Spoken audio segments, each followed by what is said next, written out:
বাবা, খাবে চলো, অনেক রাত হয়ে গেল। খিদে নেই, তুই খেয়ে নিয়ে যা।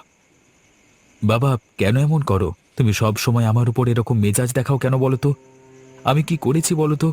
আমি যেন তোমার দু চোখের বিষ। হ্যাঁ, ঠিকই ধরেছিস। তুই আমার দু চোখের বিষ। কেন যে তুই এ বাড়িতে জন্মেছিস সেটাই বুঝতে পারছি না। কিন্তু আমার দোষটা কি বাবা? এবারের কৃষকদের সমস্ত খাজনা মুকুব করে দিয়েছি বলে তুমি আমার উপর রেগে আছো? সেটা তোমাকে বলে দিতে হবে? তুমি আমাদের এই জমিদার বাড়ির কলঙ্ক।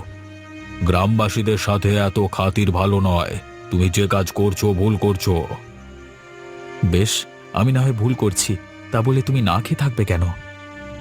আমাকে একা থাকতে দাও। চোখের সামনে থেকে দূর হয়ে যাও।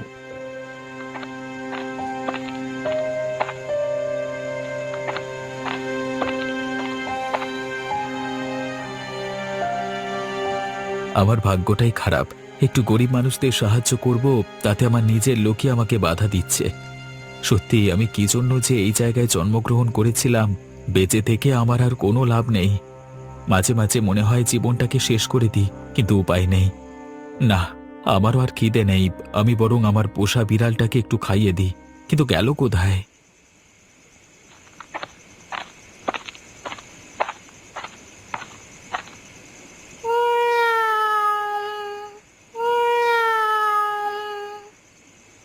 কোথায় গেলি তুই? আরে, ওর গলার শব্দটা তো ছাদ থেকে আসছে বলে মনে হচ্ছে। ছাদে উঠে গেল নাকি? একবার গিয়ে দেখি তো।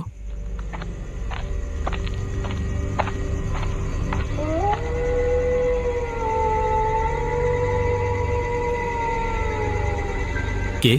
কে দাঁড়িয়ে? আমার বিড়ালটাকে এভাবে নিয়ে আছো কেন? কে তুমি?